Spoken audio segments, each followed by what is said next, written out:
بسم اللہ الرحمن الرحیم نحمدہ ونصلی علی رسولہ الکریم۔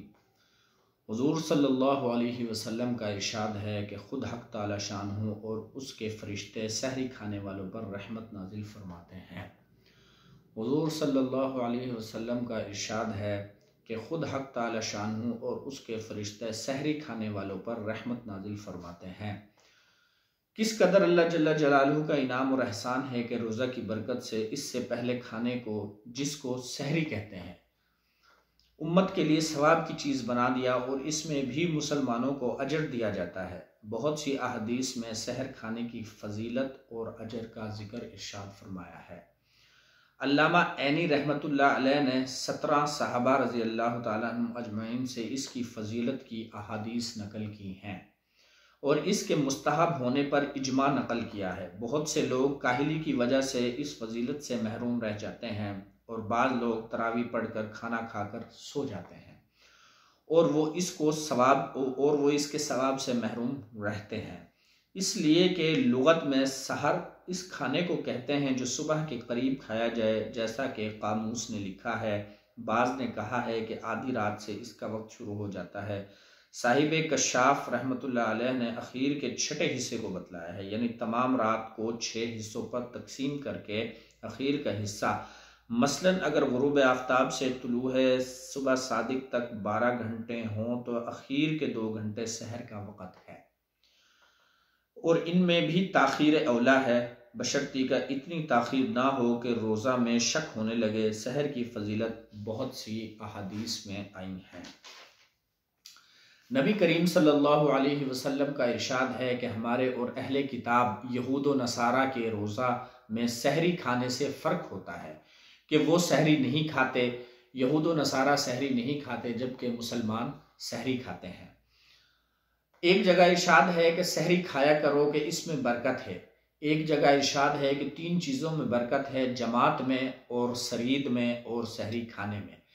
اس حدیث میں جماعت سے عام مراد ہے نماز کی جماعت اور ہر وہ کام جس کو مسلمانوں کی جماعت مل کر کرے۔ اللہ کی مدد اس کے ساتھ فرمائی گئی ہے، اور سرید گوشت میں پکی ہوئی روٹی کہلاتی ہے۔ سرید جو ہے وہ گوشت میں پکی ہوئی روٹی کہلاتی ہے جو نہایت لذیذ کھانا ہوتا ہے۔ تیسرے، سحری۔ نبی کریم صلی اللہ علیہ وسلم جب کسی صحابی کو اپنے ساتھ سحری کھلانے کے لیے بلاتے تو ارشاد فرماتے کہ آؤ برکت کا کھانا کھا لو۔ ایک حدیث میں ارشاد ہے کہ سحری کھا کر روزہ پر قوت حاصل کرو اور دوپہر کو سو کر اخیر شب کے اٹھنے میں مدد چاہا کرو۔ حضرت عبداللہ بن حارث رضی اللہ تعالیٰ عنہ ایک صحابی سے نقل کرتے ہیں کہ میں حضور صلی اللہ علیہ وسلم کی خدمت میں ایسے وقت حاضر ہوا کہ آپ صلی اللہ علیہ وسلم سحری نوش فرما رہے تھے۔ آپ صلی اللہ علیہ وسلم نے فرمایا کہ یہ ایک برکت کی چیز ہے جو اللہ نے تم کو عطا فرمائی ہے، اس کو مت چھوڑنا۔ حضور صلی اللہ علیہ وسلم نے متعدد روایات میں سحور کی ترغیب فرمائی ہے، حتیٰ کہ ارشاد ہے کہ اور کچھ نہ ہو تو 1 چھہارا ہی کھا لے یا 1 گھونٹ پانی ہی پی لے۔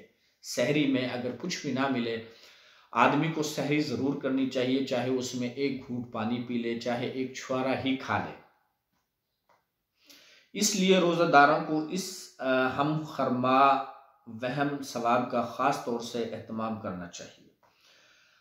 اپنی راحت اپنا نفع اور مفت کا ثواب، اپنی راحت اپنا نفع اور مفت کا ثواب، مگر اتنا ضروری ہے کہ افراط و تفریط ہر چیز میں مضر ہے، اس لیے نہ اتنا کم کھاوے کہ عبادات میں ضعف محسوس ہونے لگے، اور نہ اتنا زیادہ کھاوے کہ دن بھر کھٹی ڈکاریں آتی رہیں۔ ایک نارمل حساب سے کھانا چاہیے۔ خود ان احادیث میں بھی اس طرف اشارہ ہے کہ چاہے 1 چھوارا ہو یا 1 گھونٹ پانی، نیز مستقل احادیث میں بھی بہت کھانے کی ممانعت آئی ہے، یعنی کہ زیادہ کھانا نہیں کھانا چاہیے، نارمل کھانا کھانا چاہیے، نہ اتنا کہ بس پیٹ بھرا ہی ہو اور سارا دن آدمی ڈکاریں مارتا رہے، اور نہ اتنا کم کہ جب عبادت کے لیے، نماز پڑھنے کے لیے، قرآن پاک کی تلاوت کے لیے انسان بیٹھنے لگے تو پھر کمزوری محسوس ہو اور کھانا نہ کھانے کی وجہ سے اس میں مشکل پیدا ہو، تو ایک حساب سے کھانا چاہیے۔ حافظ ابن حجر بخاری کی شرح میں تحریر فرماتے ہیں کہ سحری کی برکات مختلف وجوہ سے ہیں۔ اتباع سنت، اہل کتاب کی مخالفت کی اتباع سنت اہل کتاب کی مخالفت کہ وہ سحری نہیں کھاتے، اور ہم لوگ حت الوسع ان کی مخالفت کے مامور ہیں۔ نیز عبادت پر قوت، عبادت میں دل بستگی کی زیادتی، نیز شدت بھوک سے اکثر بدخلقی پیدا ہو جاتی ہے۔ شدت بھوک سے اکثر بدخلقی پیدا ہو جاتی ہے۔ اس کی مدافعت، اس وقت کوئی ضرورت مند سائل آ جائے تو اس کی اعانت، کوئی پڑوس میں غریب فقیر ہو اس کی مدد، یہ وقت خصوصیت سے قبولیت کا ہے۔ سحری کی بدولت دعا کی توفیق ہو جاتی ہے، اس وقت میں ذکر کی توفیق ہو جاتی ہے۔ جب آدمی سحری کے لیے اٹھتا ہے تو ظاہر ہے وہ زیادہ تر تہجد کا وقت ہوتا ہے، اور آدمی جو ہے سحری کھانے کی وجہ سے تہجد بھی پڑھ لیتا ہے، اللہ سے دعا بھی مانگ لیتا ہے، اور ذکر و اذکار بھی کر لیتا ہے، قرآن پاک کی تلاوت بھی کر لیتا ہے۔ ابن دقیق العید کہتے ہیں کہ صوفیہ کو سحور کے مسئلہ میں کلام ہے کہ وہ مقصد روزہ کے خلاف ہے، اس لیے کہ مقصد روزہ پیٹ اور شرم یا کی شہوت کا توڑنا ہے، اور سحری کھانا اس مقصد کے خلاف۔ لیکن صحیح یہ ہے کہ مقدار میں اتنا کھانا کہ یہ مصلحت بالکلیہ فوت ہو جائے۔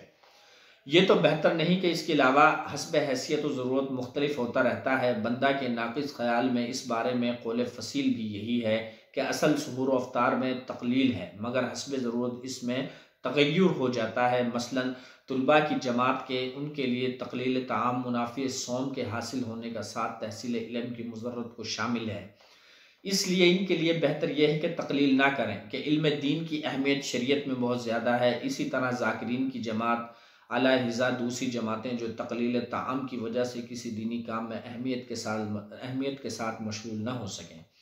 نبی کریم صلی اللہ علیہ وسلم نے ارشاد فرمایا، نبی کریم صلی اللہ علیہ وسلم نے ایک مرتبہ جہاد کو تشریف لے جاتے ہوئے اعلان فرما دیا ہے کہ سفر میں روزہ نیکی نہیں، حالانکہ رمضان المبارک کا روزہ تھا۔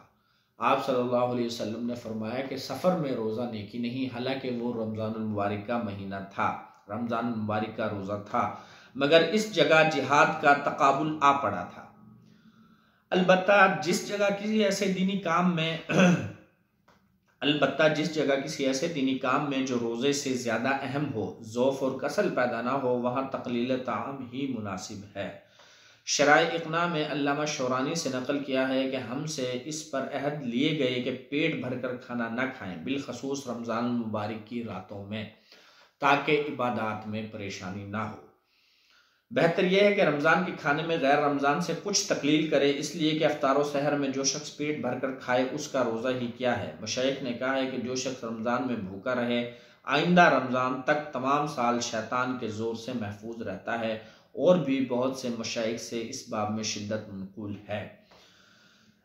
حضرت سہل رحمۃ اللہ علیہ بن عبداللہ تستری 15 روز میں ایک مرتبہ کھانا تناول فرماتے تھے، اور رمضان المبارک میں ایک لقمہ، البتہ روزانہ اتباع سنت کی وجہ سے محض پانی سے روزہ افطار فرماتے تھے۔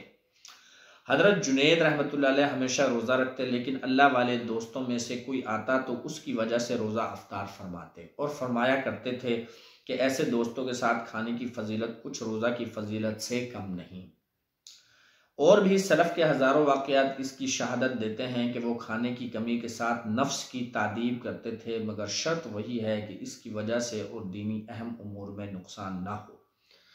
صرف اور صرف سحری زیادہ اسی لیے منع کی گئی ہے کہ زیادہ کھانے سے آدمی میں سستی اور کاہلی پیدا ہو جاتی ہے، سارا دن مطلب پھر عبادت میں مشکل پیدا ہوتی ہے۔ اس لیے کھائیں لیکن تھوڑا کھائیں کہ عبادت میں سستی پیدا نہ ہو، سارے دن ڈکاریں نہ آتی رہیں، اور آپ جو ہے عبادت بھی بالکل بھی سحری نہیں چھوڑنی چاہیے، کیونکہ آپ صلی اللہ علیہ وسلم کا ارشاد ہے کہ سحری کے کھانے میں برکت ہے، اس لیے سحری ضرور کھانی چاہیے، چاہے کھجور کا ایک ٹکڑا ہو یا پانی کا ایک گھونٹ۔ تو اللہ پاک سے دعا ہے کہ اللہ پاک ہمیں رمضان کے تمام روزے رکھنے کی توفیق عطا فرمائے، اور اس رمضان کو اپنے حکم اور اپنے محبوب نبی محمد صلی اللہ علیہ وسلم کے طریقوں کے مطابق رمضان کو گزارنے کی توفیق عطا فرمائے۔ آمین برحمتک یا ارحم الراحمین۔